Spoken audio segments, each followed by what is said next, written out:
Hello everyone, मैं doctor Harish शाही आज एक बार फिर आपके लिए लेके आया हूँ एक न्यू चैप्टर। गाइस, चैप्टर का नाम है CFI, circular flow of income. ये चैप्टर पढ़ाने से पहले मैं आपको एक अपडेट दे देता हूँ कि हमने इकोनॉमिक्स स्टार्ट करी थी पढ़ाना, और सबसे पहले हमने माइक्रो इकोनॉमिक्स कंप्लीट कर लिया है, और रिसेंटली जो अपन कर रहे हैं वो मैक्रो इकोनॉमिक्स कर रहे हैं। सो माइक्रो इकोनॉमिक्स के जितने भी चैप्टर्स थे वो सारे के सारे हमारे कंप्लीट हो चुके हैं, आपने देखा ही होगा।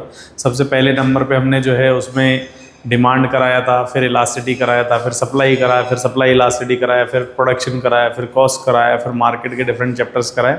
सो जिनका भी माइक्रो इकोनॉमिक्स का डाउट था तो उसमें हो गया होगा, वीडियो के थ्रू आप कमेंट करके भी भेज सकते हैं। सो ये एक न्यू जर्नी है, न्यू फेज़ है, तो ये 12th क्लास के अंदर भी आता है,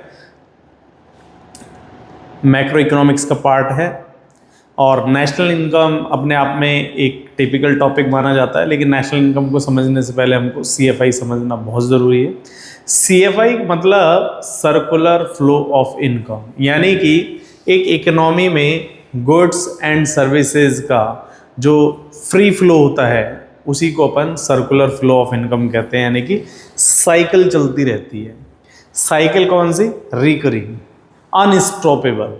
कोई भी कहीं भी कैसा भी सेक्टर हो, बस पैसा चलता रहना चाहिए, ठीक है, या गुड्स चलता रहना चाहिए, या सर्विसेज रहनी चाहिए। यानी कि आप सर्कुलर फ्लो की बात कर रहे हैं, फ्लो, ठीक है, चलता रहना चाहिए। जैसे हमारा ब्लड का जो फ्लो है वो हमारी बॉडी में चलता रहता है, तो हमारी बॉडी जिंदा है। जहाँ पर भी ब्लड सर्कुलेशन रुक जाता है हमारी बॉडी मर जाती है। सेम बिजनेस की बात करें, सेम इकोनॉमी की बात करें कि इकोनॉमी में भी क्या होता है, कई बार एक फ्लो रुक जाता है तो इकोनॉमी ख़त्म हो जाती है, क्रैश हो जाती है। अब इकोनॉमी क्रैश हो जाए या फिर मान लो आपका ह्यूमन क्रैश हो जाए, दोनों में फ्लो की नीड की रिक्वायरमेंट है। सो हम यहाँ पर क्या कर रहे हैं गाइज, ये चीज़ आपको देखनी पड़ेगी। सर्कुलर फ्लो ऑफ इनकम, ये चीज़ समझनी पड़ेगी। यानी 3 वर्ड है। सर्कुलर मतलब साइक्लिक, फ्लो मतलब हमने आपको बताया किसका? इनकम, इनकम का। The flow of income, goods and services between different sector. अब यहाँ पर क्वेश्चन आता है कि सेक्टर, तो भाई ऐसा है कि इसकी डेफिनेशन में ही सभी चीज़ इंक्लूडेड है कि सेक्टर कितने होते हैं। सो टेक्निकली सेक्टर होते हैं 4। हाउस होल्ड होता है, फर्म होता है, गवर्नमेंट होता है, फॉरेन सेक्टर होता है, फाइनेंस भी अपने आप में, विद फाइनेंस और विदाउट फाइनेंस भी आता है, बहुत सारी चीज़ें आती है। अभी हम डिटेल से पढ़ेंगे इस सब चीज़ों को। So of the economy is known as circular flow of income, CFI। The circular flow of income is a continuation process, यानी कि कहीं पर स्टॉपेबल नहीं है, कहीं पर भी रेस्ट नहीं है कि यार आज हम बहुत घूम लिए अब हम रुकेंगे ना। Which occurs generally between house hold to firm. तो ये ध्यान रखना, जनरली जो है 2 सेक्टर माने जाते हैं, हाउस होल्ड टू फर्म। तो हाउस होल्ड से फर्म के बीच में जितना भी फ्लो ऑफ इनकम चलता है, आगे चल के अपन पढ़ेंगे फैक्टर सर्विसेज, फैक्टर इनकम या फैक्टर ऑफ प्रोडक्शन, ये सभी चीज़ पढ़ेंगे। तो अभी देखते हैं, बने रहना। वीडियो को अपने दोस्तों के साथ लाइक जरूर कर देना, शेयर कर देना, और कमेंट करके ज़रूर बताना कैसा है, क्योंकि 12th के अंदर और फाउंडेशन के अंदर या कोई सा भी अगर गवर्नमेंट जॉब दे रहे हैं तो वहाँ पर अगर ये सिलेबस है तो क्वेश्चन आपका बाहर नहीं जाएगा, ठीक है, चाहे वो CA फाउंडेशन हो चाहे CA में। In other words it refers to this cycle of generation of income, यानी कि इनकम को जनरेशन करने की एक cycle in the production process. क्योंकि प्रोसेस तो भाई अपने आप में कितने होते हैं? 3, प्रोडक्शन, डिस्ट्रीब्यूशन और consumption. It's distribution among the factor of production, यानी कि जो इनकम आपने जनरेट करी प्रोडक्शन प्रोसेस में उसको आप डिस्ट्रीब्यूट करोगे, ठीक है। And finally it's circulation from house hold to production unit in the form of consumption. यानी कि देखो, सबसे पहले क्या है कि प्रोडक्शन होता है, फिर डिस्ट्रीब्यूशन होता है, और फिर जब डिस्ट्रीब्यूट हो चुका फिर कंजप्शन होता है। प्रोडक्शन कौन करता है? फर्म्स करती है। डिस्ट्रीब्यूशन कौन करता है? फर्म्स करती है। किसको? हाउस होल्ड को। कंज्यूम कौन करता है? भाई कंज्यूम तो कौन करेगा? कंज्यूम हम लोग करेंगे एज ए हाउस होल्ड, ठीक है। तो हमारी फैमिली अगर है as an household treat कर रही है, हमारे फादर की कोई शॉप है तो वो एज ए प्रोडक्शन ट्रीट कर रही है, राइट। तो हमको ये चीज़ समझनी पड़ेगी, ठीक। अब आते हैं हम लोग आगे। So types of economy. So हमको यहाँ पर अब इकोनॉमी यानी कि जो सेक्टर की बात कर रहे थे डिफरेंट, वो कौन कौन से भाई? पहले नंबर पे है हाउस होल्ड, दूसरे नंबर पर है फर्म, तीसरे नंबर पर गवर्नमेंट और चौथे नंबर पर रेस्ट ऑफ द वर्ल्ड। अब रेस्ट ऑफ द वर्ल्ड में कौन आता है? रेस्ट ऑफ द वर्ल्ड भाई फॉरेन सेक्टर आता है, ठीक है। अब phases of circular flow of income, यानी फेजेस की बात कर रहे हैं कि सीएफआई का फेजेस क्या है। तो पहला फेज जनरेशन, जो जनरेट होगा वही प्रोडक्शन होगा। कौन करेगा? कौन करेगा? सोचिए, एक हाउस होल्ड में प्रोडक्शन होगा या फर्म में प्रोडक्शन होगा? सो ध्यान रखना, फर्म करती है। Process of value addition, value addition का मतलब क्या होता है? किसी भी, जैसे मैंने आटा खरीदा, आटे में अगर मैंने आटे से बर्गर बना के दिया तो वो उसका वैल्यू एडिशन है। और बर्गर का जो पीस है उससे मैंने मान लो उसमें मेयोनीज है, आलू टिक्की वगैरह डाल के थोड़ा स्पाइस वगैरह ऐड ऑन कर दिया, तो वो क्या है? उसका वैल्यू एडिशन, ठीक है। और flow of goods and services. So दूसरा है हमारे पास distribution phase of income phase, यानी कि हमारा डिस्ट्रीब्यूशन फेज या इनकम फेज कैसा होगा? वेजेस, रेंट, इंटरेस्ट या प्रॉफिट। मैंने अपनी शॉप पर एक मजदूर अगर रखा है तो उसको वेजेस दूंगा। अगर मैंने वो शॉप रेंट पर ले रखी है तो रेंट दूंगा। अगर मैंने किसी से पैसा उधार ले रखा है तो इंटरेस्ट दूंगा। और मैं अगर बिजनेस कर रहा हूँ तो ऑब्वियसली क्या होगा? प्रॉफिट होगा। सो ये एक पार्ट ऑफ डिस्ट्रीब्यूशन है, ठीक है। इनकम फेज भी कहते हैं। सो आप जनरेशन, डिस्ट्रीब्यूशन और कंजप्शन भी कह सकते हो, या फिर प्रोडक्शन और इनकम और एक्सपेंडिचर फेज भी कह सकते हो। So it is related to flow of income, ठीक है। तो आई होप ये क्लियर हो गया आपको।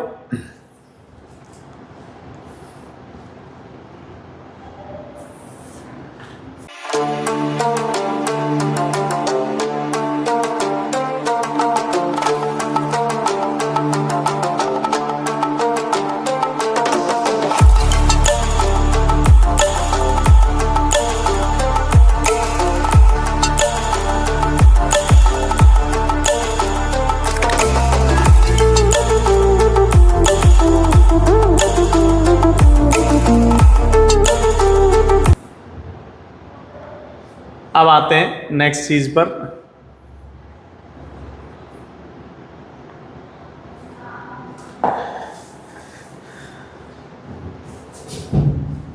सो डिस्ट्रीब्यूशन में हमने कहा था flow of factor income from firm to house hold, तो यानी डिस्ट्रीब्यूशन में फर्म से हाउस होल्ड पे चल रहा है, तो ये हमने बता ही दिया था। थर्ड है हमारे पास डिस्पोजिशन या फिर एक्सपेंडिचर फेज। तो डिस्पोजिशन का मतलब भी होता है खर्च करना, डिस्पोज करना, है निकालना।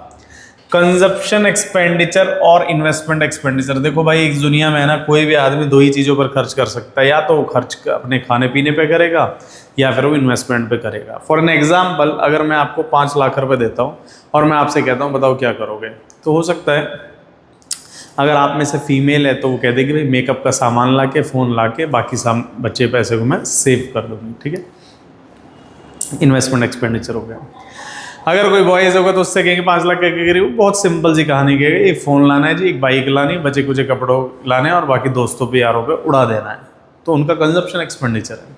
सो खर्चा होगा तो दो ही तरह से होगा, या तो कंजप्शन होगा या फिर वो इन्वेस्टमेंट होगा। In this phase of income received by factor of production. अब फैक्टर ऑफ प्रोडक्शन थोड़ा एक नया वर्ड आ गया, spend on goods and services produce by firm. So factor of production क्या होता है? लैंड, लेबर, कैपिटल और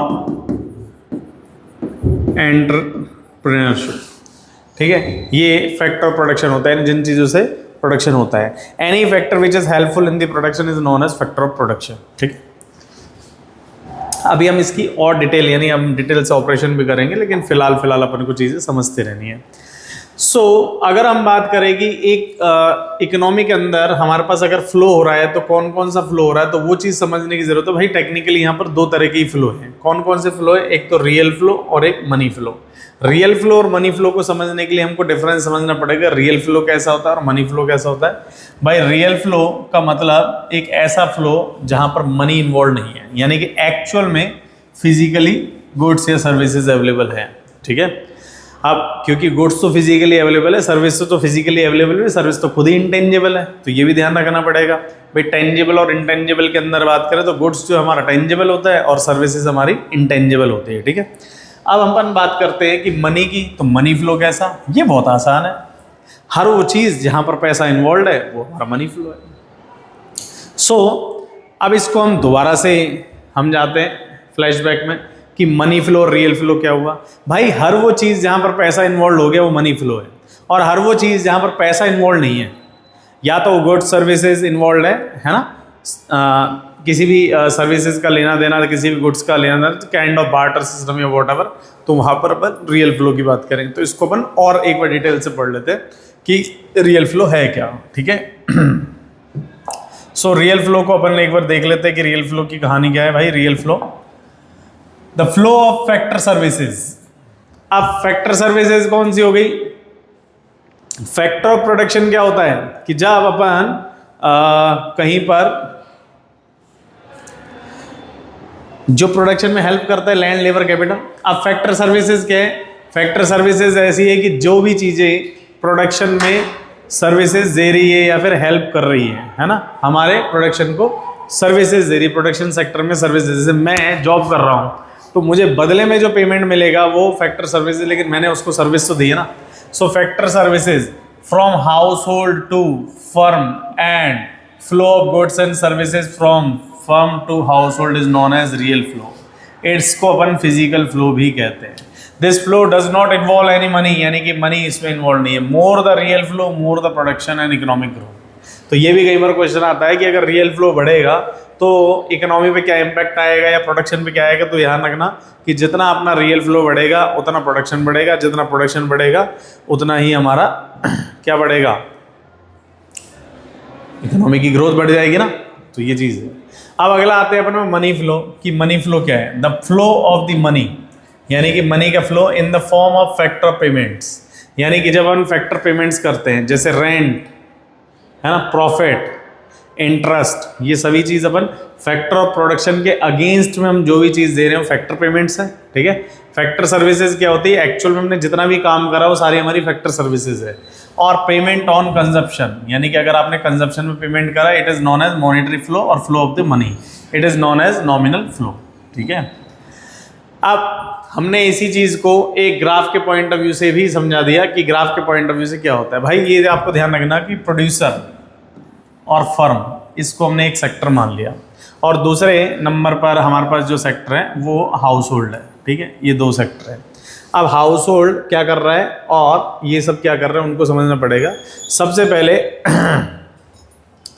हाउस होल्ड फर्म को क्या देता है? Factor services. अब फैक्टर सर्विसेज ही फैक्टर ऑफ प्रोडक्शन है, फैक्टर ऑफ प्रोडक्शन। तो कोई पूछे कि इज फैक्टर ऑफ सर्विसेज और factor of production is same? Yes, obviously same. Like अगर कोई पूछे what is the factor of services, जैसे आपको यार फैक्टर ऑफ प्रोडक्शन तो मतलब लैंड लेबर कैपिटल एंटरप्रेन्योरशिप होता है, तो फैक्टर सर्विसेज के भाई यही तो है, यही सब है कि फैक्टर सर्विसेज यानी कि लैंड लेबर कैपिटल और एंटरप्रेन्योरशिप जो है यही रियल फ्लो है, यही फैक्टर सर्विसेज, यही फैक्टर प्रोडक्शन है। तो पहला काम हो गया। दूसरा काम क्या हुआ कि दूसरा हो गया कि गुड्स एंड सर्विसेज। अब जब आपने यहाँ पर दे दिया तो बदले में इन्होंने आपको क्या दे दिया? बदले में आप है ना इसके अगेंस्ट में पहले ना फैक्टर पेमेंट्स ले लो। ध्यान रखना फैक्टर सर्विसेज के बदले में तो फैक्टर पेमेंट्स आता है, क्योंकि जब आप यहाँ पर लैंड दोगे, ठीक है, तो आपको उसके बदले में क्या क्या मिलेगा?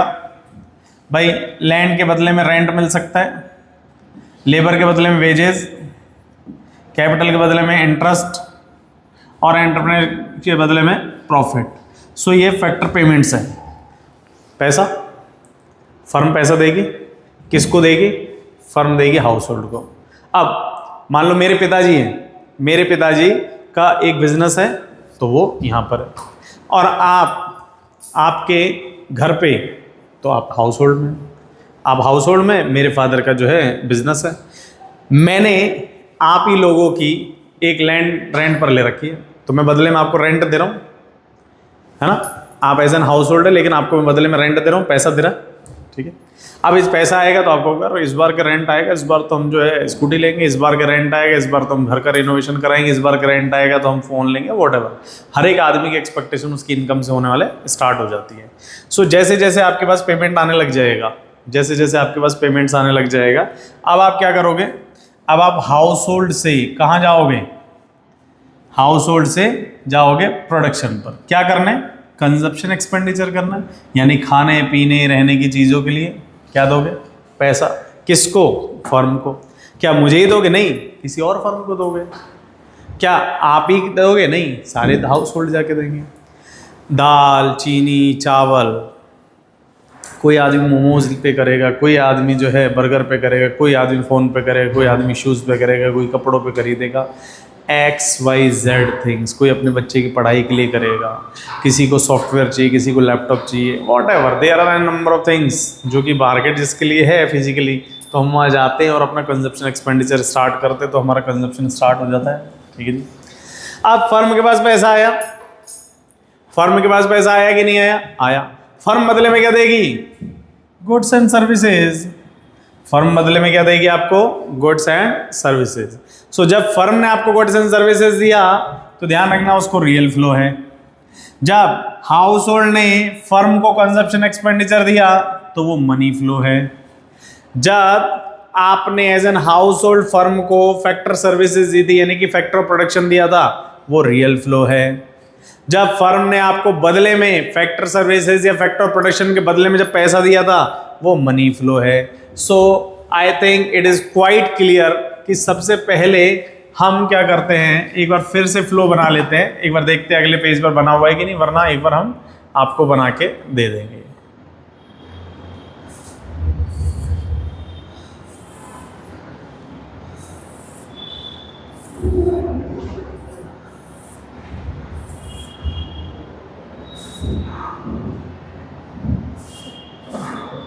हाँ बना हुआ है, और नहीं बना होता तो भी हम आपको अभी बना के दे देते। ठीक है, तो बना हुआ है आगे पेज पर। जस्ट इससे पहले अपन एक बार इनके डिफरेंस को पढ़ लेते हैं कि मनी फ्लो रियल फ्लो के डिफरेंस में क्या डिफरेंस है। ठीक है, सो ये रियल फ्लो है और ये मनी फ्लो है। अब रियल फ्लो और मनी फ्लो को समझने के लिए हमको ये समझना पड़ेगा कि यार मनी फ्लो और रियल फ्लो की कहानी, तो इनका डिफरेंस 1 या 2 मार्क्स में आ सकता है, या फिर कई बार MCQ में आ सकता है, या कई बार फिल इन द ब्लैंक में आ सकता है। कि देखते हैं मीनिंग। रियल फ्लो खुद ही सोचो, जहां पर गुड्स एंड सर्विसेज है पैसा नहीं है, वही रियल फ्लो है। चेक कर लेते हैं। It is a flow of goods and services between firms and house hold. Done है जी। ये किसका होगा, नाम से क्लियर है, फर्म्स एंड हाउस होल्ड में किसका फ्लो होगा, मनी का। It is a flow of money between firms and house hold. Done है जी। अब काइंड ऑफ एक्सचेंज, जब सीधी सी बात है, इसमें exchange he goods and services का होगा और इसमें एक्सचेंज ही किसका होगा, मनी का होगा। जब आप गुड्स एंड सर्विसेज की बात कर रहे हो तो obviously it is a barter system. Barter system होगा, यानी कि गुड्स के बदले में goods, C to C, commodity to commodity, तो डिफिकल्टी भी आएगी। जब यहां पर बार्टर सिस्टम ही नहीं है, no such difficulty. Alternate name, real flow को अपन फिजिकल फ्लो कहते हैं, अभी बताया था। मनी फ्लो को अपन नॉमिनल फ्लो भी कहते हैं। ये ध्यान रखना कि मनी फ्लो को हम लोग नॉमिनल फ्लो भी कहते हैं। तो आई होप ये क्लियर हो चुका होगा मनी फ्लो और रियल फ्लो के बीच में डिफरेंस। अगर नहीं भी होता तो गाइस कमेंट करके ज़रूर बताना कैसा चल रहा है चैप्टर, आपको समझ भी आ रहा है कि नहीं। बिकॉज ये सभी चीज़ आपके लिए हो रही है भाई, मुझे बहुत अच्छे से आती है, और बहुत सारे बच्चों के हमारे 90+ मार्क्स आए हैं। तो हम चाहते हैं कि हमने ऑनलाइन स्टार्ट ही इसलिए करा है कि आप लोगों के भी अच्छे मार्क्स आए।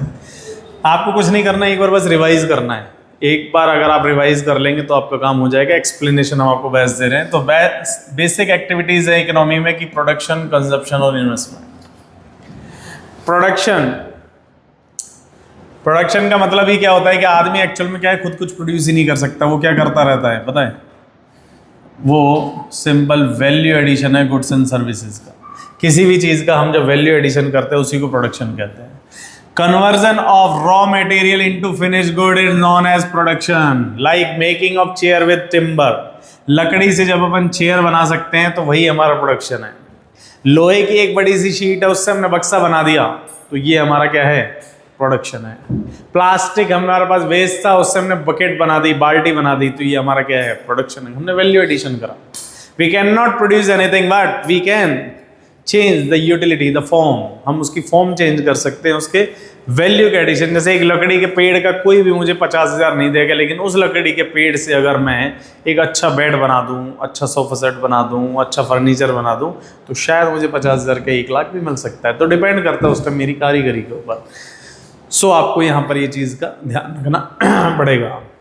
Now second is consumption. Consumption क्या है? कंजप्शन का मतलब यूजेस भी होता है, uses of goods and services for the satisfaction of human wants. यानी कि हम किसी भी चीज़ की जब हम कंज्यूम करते हैं, इनटेक करते हैं, हमारा पर्पस क्या होता है? हमारा पर्पस होता है सेटिस्फेक्शन। तो सेटिस्फेक्शन के लिए हम लोग जैसे आइसक्रीम हो गया, फूड आइटम्स हो गया, इस तरह से अपन कर सकते, तो कंजप्शन होता है। ठीक है, नेक्स्ट है हमारे पास इन्वेस्टमेंट। सो इन्वेस्टमेंट का पर्पस क्या होता है? क्या इन्वेस्टमेंट का मतलब net addition to capital stock for the future के पॉइंट ऑफ व्यू से, यानी long term point of view से। It is also known as capital formation, यानी कैपिटल की फॉर्मेशन हमारी चलती रहती है। लाइक अ फर्म है furniture of 80,000 rupees and now they increase its furniture rupees 1,50,000, so 70,000 is the new investment. 80,000 से अपन ने स्टार्ट करा था एक फर्म में फर्नीचर, आज की डेट में 1.5 लाख का हमारा फर्नीचर हो चुका है, तो 70,000 मेरा क्या हो गया? इन्वेस्टमेंट हो गया, क्योंकि मैंने ऐड ऑन करा है। भाई मेरे पास अगर मान लो पहले 15 एसी थे, आज की डेट में मैंने मान लो 20 एसी कर दिए, तो 5 एसी जो है जो मैंने इंक्रीज करे हैं, वो एज एन इन्वेस्टमेंट ही तो कर दिया मेरा। ठीक है, अब एक काम की चीज़ कि इंजेक्शन क्या है, तो ये हमको डेली लाइफ के अकॉर्डिंग भी समझना पड़ेगा कि इंजेक्शन क्या है। कि इंजेक्शन हम अपनी ह्यूमन बॉडी की अगर बात करें, किसी भी चीज़ को एक्सटर्नली ऐड ऑन करना। लीकेज क्या होता है? जैसे कोई वाटर टैप लीक हो रहा है, तो ऑब्वियसली हमारे कोई इकोनॉमी में से कोई फ्लो अगर लीक होता है, तो उसको अपन लीकेज कहते हैं। ठीक है, so injection, there are these are the variable. ये एक मार्क्स पे कई बार आ जाता है, क्वेश्चन पूछ रहे which increase the flow of money, यानी कि इंजेक्शन से जो अपना मनी का फ्लो बढ़ाता है। In other words it is additional money to the CFI and called injection, like investment and export. अगर हमने इन्वेस्टमेंट कर दिया तो हमारा इंजेक्शन का पार्ट बनता है। वहीं पे बात करते हैं लीकेज की। These variables which impact negative for the flow of the money, यानी कि मनी के फ्लो को जो नेगेटिव करता है उसको अपन कहते हैं, और ये विड्रॉल ऑफ द मनी कहते हैं from the CFI known as leakage, like savings, import etcetera. तो ये अपन को ध्यान रखना पड़ेगा कि लीकेज क्या है, इंजेक्शन क्या है। ठीक है, नाम से भी है, मनी के फ्लो को बढ़ाए, पॉजिटिव फैक्टर दे इंजेक्शन, मनी के फ्लो को कम कर दे, नेगेटिव इम्पैक्ट दे तो लीकेज। यानी कि अगर अपन एडिशनल इन्वेस्टमेंट कर रहे हैं तो इंजेक्शन, विड्रॉल कर रहे हैं तो लीकेज। मेरे बैंक अकाउंट में हर बार मैं 5,000 रुपये डाल रहा हूँ, इंजेक्शन है। मेरे बैंक अकाउंट में किसी पर्टिकुलर रीज़न की वजह से मैं अपनी सेविंग को ख़त्म करूँ, कुछ भी रीज़न हो सकता है, तो वो क्या है, हमारे पास लीकेज है। ठीक है, so circular flow in a simple economy, हम बात कर रहे हैं यहाँ पर 2 सेक्टर मॉडल की, तो यानी कि CFI को 2 सेक्टर मॉडल में हम लोग समझने की कोशिश करते हैं। CFI in 2 sector economy assume that there is only 2 sector. तो हाँ भाई, ये इसकी काम की बात है कि भाई हम लोग है ना यहाँ पर ये अज्यूम करेंगे कि यहाँ पर सिर्फ और सिर्फ 2 सेक्टर होते हैं, इससे ज़्यादा नहीं होता है। वो 2 सेक्टर भी कौन से होंगे? एक तो भैया हाउस होल्ड होगा और एक भैया फर्म होगा। ठीक है, तीसरा सेक्टर और चौथा सेक्टर नहीं। देयर इज नो सेविंग, हम ऐसा भी मान रहे हैं कि यहाँ पर कोई सेविंग नहीं होगी। It means house hold will spend their entire income on the purchase of goods and services and firm will also produce goods and services. यानी कोई भी हम सेविंग नहीं करेंगे, यानी कोई लीकेज नहीं, कोई इंजेक्शन नहीं। ठीक है, and sell to house hold and pay the factor of payment to house hold only. यानी कि हम ये मान रहे हैं कि जो फर्म भी है सारा का सारा पैसा हाउस होल्ड को देगी, हाउस होल्ड भी सारे का सारा अपने रिसोर्सेज उधर ही पे आउट करेगा। It is the combination of real flow and money flow between firms and house hold sector. तो सीधी सी बात है मेरे भाई, अगर कोई लीकेज नहीं है, कोई इंजेक्शन नहीं है, 2 ही सेक्टर है, दोनों सेक्टर में कंटिन्यूस प्रोसेस रहेगा। सो रियल फ्लो और मनी फ्लो तो चलता ही रहेगा, इसमें तो कोई डाउट ही नहीं है। अब इसके कुछ अजम्पशन देख लेते हैं कि एक्चुअल में ये वैसा ही है या नहीं है। तो भाई assumption, there are 2 sectors in the economy. हाँ ओके, अग्रीड है, कोई नई बात नहीं करी सर, कुछ नया बताइए। There is no saving in the economy, हाँ ये भी हमने पढ़ लिया कि भैया सेविंग भी नहीं चाहिए। There is no government sector, no foreign sector, all the receipt and the payment of the production sector firm will distribute in the household, यानी फैमिली सेक्टर। सो एक बार फिर से हम बात करते हैं फर्म्स की और हाउस होल्ड की। 2 सेक्टर है जी। सबसे पहले क्या होगा, हाउस होल्ड देगा फर्म को factor services, land, labour, capital, entrepreneurship, और बदले में इनको मिलेगा फैक्टर पेमेंट्स जैसे rent, interest, profit, wages, whatever. ठीक है, ये मिल गया। अब ये वाला कौन सा फ्लो था, याद करो, रियल फ्लो। ये वाला क्या हो गया, मनी फ्लो, यानी एक फ्लो के अगेंस्ट में दूसरा फ्लो मिलता है, ऐसे मान लो। अब पैसा एक्चुअल में किसके पास आ चुका है, हाउस होल्ड के पास। हाउस होल्ड फिर से क्या करेगा, स्पेंडिंग करेगा, तो स्पेंडिंग क्या हो गया, मनी फ्लो। जब ये इनको पैसा देगा तो फर्म बदले में क्या देगी, गुड्स एंड सर्विसेज देगी, तो ये कौन सा हो गया, रियल फ्लो। तो ये आपको ध्यान रखना पड़ेगा भाई, ठीक है। अब आते हैं circular flow of income in two sector economy with financial sector, यानी कि मनी के फ्लो को हम दो सेक्टर मॉडल में फिर से समझ रहे हैं कि हमने क्या पढ़ा, फाइनेंशियल सेक्टर के साथ।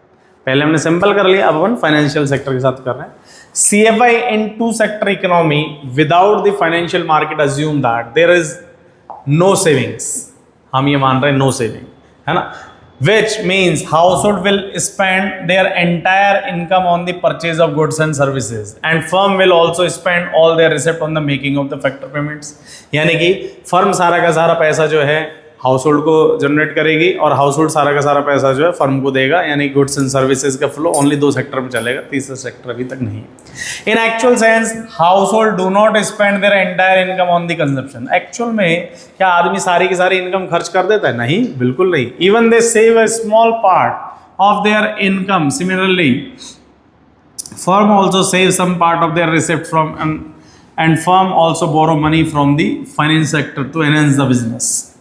फैक्ट है, बिना फाइनेंस के तो बिजनेस संभव ही नहीं है, पॉसिबल ही नहीं है। Finance is nothing but the additional help, additional monetary help भी कह सकता हूं, मॉनेटरी हेल्प एक बिजनेसमैन को हमेशा बिजनेस में चाहिए होती है। वहीं पे फर्म क्या करते, हाउस होल्ड क्या करता है, हाउस होल्ड अपनी छोटी छोटी सेविंग्स को डिपॉजिट करा देता है। कहाँ पर कराता है डिपॉजिट, यहाँ कराता है। सो ये चीज़ अपन को समझनी पड़ेगी यहाँ पर, ठीक है। All savings and borrowings are circulated through the financial market which refers to bank, insurance and other government sector. तो अब यहाँ पर अपन फाइनेंशियल सेक्टर की बात कर रहे हैं, उसको समझने की कोशिश कर रहे हैं। अब फिर से जिसको CFI नहीं आता है ना, हम दो तीन बार क्या CFI एक्सप्लेन होता रहता है तो समझ आ जाता है। सबसे पहले हम फैक्टर सर्विसेज की बात कर रहे हैं, रेंट, वेजेस नहीं, गुड्स एंड सर्विसेज नहीं, यहाँ पर फैक्टर सर्विसेज आ रही है। ये सबसे पहले हाउस होल्ड, ये फर्म यहाँ पर ये है, हमने रिवर्स कर दिया, पहले फर्म आता तो उससे कोई ना, एरो को हमेशा ध्यान रखा करो। हाउस होल्ड ने फैक्टर सर्विसेज दी, लैंड, लेबर, कैपिटल किसको दी, फर्म को। चेक करो, फर्म ने बदले में फैक्टर पेमेंट्स दे दिया, फर्म ने फैक्टर पेमेंट्स दे दिया किसको, हाउस होल्ड को। फिर हाउस होल्ड के पास पैसा आया तो हाउस होल्ड ने कंजप्शन एक्सपेंडिचर कर दिया ऑन गुड्स एंड सर्विसेज किसको, फर्म को, और फर्म ने बदले में गुड्स एंड सर्विसेज दे दिया। बोलो हाँ या ना। तो यानी कि ये अगर मैं बात करूं सिंपल सी कि ये वाला क्लियर है, ये सभी क्लियर है, ये सभी क्लियर है और ये क्लियर है, ये तो पहले भी था। नई कहानी क्या करनी है, नई कहानी तो ये समझनी है भाई, ये क्या चल रहा है, तो इस पर फोकस करना। हाउस होल्ड जो है फाइनेंशियल मार्केट, यानी कि फाइनेंशियल मार्केट में देखो आगे चल के हम पढ़ेंगे, बैंक के अंदर दो तरह के होते हैं, NBFC और FC, यानी फाइनेंशियल कॉरपोरेशन और नॉन बैंकिंग फाइनेंशियल कॉरपोरेशंस होते हैं, ठीक है। सो इसके अंदर बैंक्स आ जाते हैं। तो स्पेशली हाउस होल्ड अपनी सेविंग करता है कहाँ पर, फाइनेंशियल मार्केट में, यानी बैंक्स के थ्रू। और यहाँ पर फर्म जो करती है सेविंग भी करती है और बोरोइंग भी करती है। ऐसा माना जाता है, ऐसा ज्यूम किया गया है कि हाउस होल्ड जो है बोरोइंग नहीं करता, जबकि एक्चुअल में हाउस होल्ड यानी कि हमको भी लोन की रिक्वायरमेंट पड़ती है, बट वो हाउस होल्ड को नहीं मिलता, वो हमेशा बिजनेस वाले को मिलता है लोन। और लोन किसको मिलता है, जिसका इनकम टैक्स भरा हुआ होता है। अदरवाइज एक नॉर्मल आदमी पैसा तो जमा करा सकता है लेकिन उसको लोन मिलेगा ये गारंटी नहीं है। तो इसीलिए हमने यहाँ पर बोरोइंग नहीं डाला है, बिजनेसमैन को बोरोइंग मिल जाती है, ये श्योर है, ठीक है। सो आपका ये वाला डाउट भी क्लियर हो गया होगा। अगला हम बात करते हैं कि सर्कुलर फ्लो, अगर हम बात करें कि इकोनॉमी में 3 सेक्टर इकोनॉमी, पहले हमने 2 सेक्टर पढ़ लिया, विद फाइनेंस पढ़ लिया, आप 3 सेक्टर की बात कर रहे हैं। तो 3 सेक्टर अगर होगा तो गवर्नमेंट का क्या रोल रहेगा, तो गवर्नमेंट का रोल को समझने के लिए हमको इसको भी ग्राफ के थ्रू समझना पड़ेगा। लेकिन गाइस मैं आपको पहले ही बता देता हूँ, यहाँ तक आप तभी करें जब तक आपका पिछला वाला ग्राफ्स क्लियर है। तो अगर पिछले ग्राफ में कोई डाउट है तो वीडियो को दोबारा से अच्छे से देख लेना, समझ लेना, ज़्यादा कोई टफ नहीं है, बिल्कुल ईजी है, हमने स्टेप टू स्टेप समझाया है। और इसके बाद थोड़े से ग्राफ हल्का सा मतलब कह सकते हैं कॉम्प्लेक्स है, टफ नहीं है। अच्छा फोकस के साथ देखेंगे तो काम हो जाएगा। Circular flow of income in 3 sector economy include the role of government. As we know that government plays a very vital role in the economic development of a country. Obviously economic development के लिए एक government बहुत जरूरी, it act as both consumer as well as firm. हाँ ये बात सच है भाई, गवर्नमेंट अगर मान लो ब्रिज बना रही है, ठीक है, तो गवर्नमेंट किसी न किसी से रोडी बजरी वगैरह खरीद रही है, तो एज ए कंज्यूमर है। और गवर्नमेंट के हॉस्पिटल्स है, तो आप गवर्नमेंट में जब जाते हैं अपनी पर्ची कटाते हैं तो गवर्नमेंट एज ए फर्म का काम कर रही है। As a consumer government spend on the consumption of goods and services by produce by firm, and as a producer it produce goods and services for the economy. ठीक है, हम कहते हैं ना सरकारी विभाग से हमने ये चीज़ खरीदी या बेची, तो ऑब्वियसली वहाँ पर गवर्नमेंट एज ए फर्म है। Role of government in the economy, government का काम क्या है, सारे के सारे टैक्सेस लेना, किससे, हाउस होल्ड से या फर्म से, किसी भी टाइप की पेनल्टीज वगैरह। Government makes transfer payment, government payments करती है, जैसे पेंशन का, इस तरह का। House hold and provide subsidies, firm को सब्सिडी भी देती है, पेंशन भी गवर्नमेंट ही दे रही है, सब्सिडी भी गवर्नमेंट ही दे रही है। गवर्नमेंट मेक द पेमेंट और purchase of goods and services, अगर मान लो रोड बनाना है तो रोड के खरीदने के लिए सारा सामान कौन खरीदेगा, गवर्नमेंट खरीदेगी। Government saves and borrow money with the help of financial sector, government को पैसे की अगर जरूरत है तो गवर्नमेंट किससे लेगी भाई, आरबीआई से। आरबीआई के बारे में हम आगे चल के पढ़ेंगे। आरबीआई अपने आप में सेंट्रल बैंक है, जो कब बनी थी, 1934 में उसका एक्ट आया था, 1935 में ये गवर्नमेंट आरबीआई एस्टेब्लिश हो चुका था। तो ये हम पूरे चैप्टर में पढ़ेंगे, सेंट्रल बैंक और कमर्शियल बैंक में जब आएगा। ठीक है, फिलहाल अपन को इतना समझना है। अब ये ना सबको है ना टफ सा लग रहा है, लेकिन बहुत एक्चुअल में टफ है ही नहीं। क्यों नहीं टफ, बड़ा आसान है, समझने की कोशिश करना। हाउस होल्ड ने सबसे पहले फर्म को क्या दिया होगा, याद करो, हाउस होल्ड ने सबसे पहले फर्म को क्या दिया होगा, फैक्टर सर्विसेज, है ना। और फर्म ने हाउस होल्ड को क्या दिया होगा, फैक्टर पेमेंट्स। फैक्टर सर्विसेज हो गई तो फैक्टर पेमेंट्स हो गए। अब इसके अलावा फर्म की, अब हाउस होल्ड की सेविंग बोरोइंग देखो यहाँ पर क्लियर है, ये भी क्लियर है, यानी हाउस होल्ड का, फर्म का और फाइनेंशियल सेक्टर तो हमारा क्लियर है। आती है गवर्नमेंट की, तो पहले गवर्नमेंट का रोल फाइनेंस से समझते हैं, गवर्नमेंट भी सेविंग और बोरोइंग करेगी, हाँ जी क्लियर है। बात है कि गवर्नमेंट का फर्म और हाउस होल्ड के साथ रिलेशनशिप समझना पड़ेगा। सो देखो जरा,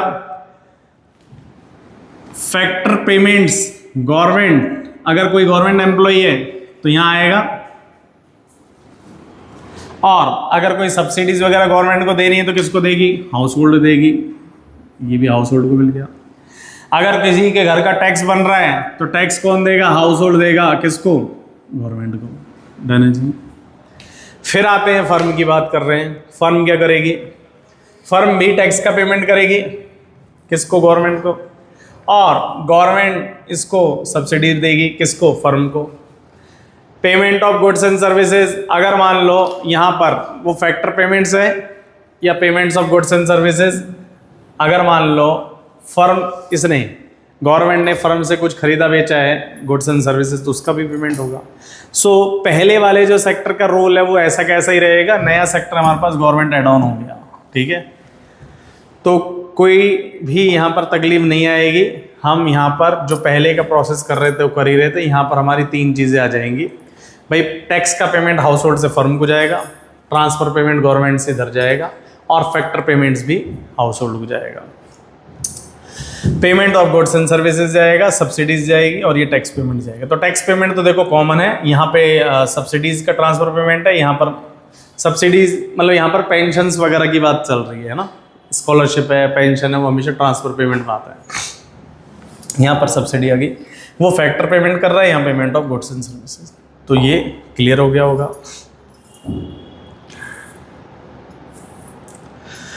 अब बात करते हैं circular flow of income in 4 sector. Actual में मैं आपको वैसे ही बता देता हूँ, 12th क्लास के सिलेबस में ये एडिशनल पार्ट है, क्योंकि हम MCQs करा रहे हैं। कई बार क्वेश्चन फाउंडेशन में या फिर SSC क्लैट में पूछा जाता है, तो हम इसीलिए ये सब करा रहे हैं। अदरवाइज एक्चुअल में 2 ही सेक्टर विद फाइनेंस सेक्टर के हाई हिसाब से क्वेश्चन पूछे जा सकते हैं। बट नॉलेज कोई बुरी नहीं है, तो नॉलेज होनी चाहिए। सो फॉरेन सेक्टर का यहाँ पर रोल स्टार्ट हो जाता है। फॉरेन सेक्टर का क्या है? Circular flow of income consist 4 sector: house hold, firm, government and foreign sector. Foreign sector receive revenue from firms, यानी कि ये फॉरेन सेक्टर फर्म से रेवेन्यू लेगा।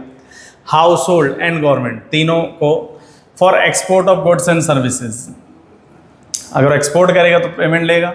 It makes payment for import, अगर इम्पोर्ट करे फॉरेन सेक्टर में तो भैया पेमेंट भी होंगे, ठीक है, फर्म से और गवर्नमेंट से। The inflow of money in the financial market are is equal to outflow of money, यानी इनफ्लो और आउटफ्लो हमेशा इक्वल होना चाहिए इसमें। It makes the circular flow of income complete and continuous, यानी कि अगर ऐसा कुछ चलता रहेगा तो सब कुछ सही रहेगा, अगर ऐसा नहीं चला तो तकलीफ हो जाएगी। थोड़ा सा जो हमने पिछला वाला ग्राफ करा है उसका एड ऑन पार्ट है, ठीक है। तो देखिए ज़रा, हाउस होल्ड का और फर्म का ये दोनों क्लियर है। Consumption expenditure house hold firm को देगा और ये बदले में पेमेंट्स देंगे, ठीक है, वो सारी कहानी भी क्लियर है। फैक्टर पेमेंट्स, ट्रांसफ़र पेमेंट पिछली जस्ट अभी स्लाइड में हमने कर ही लिया, ये सभी रोल कर लिया। अब नया आता है फॉरेन सेक्टर। फॉरेन सेक्टर क्या है? अगर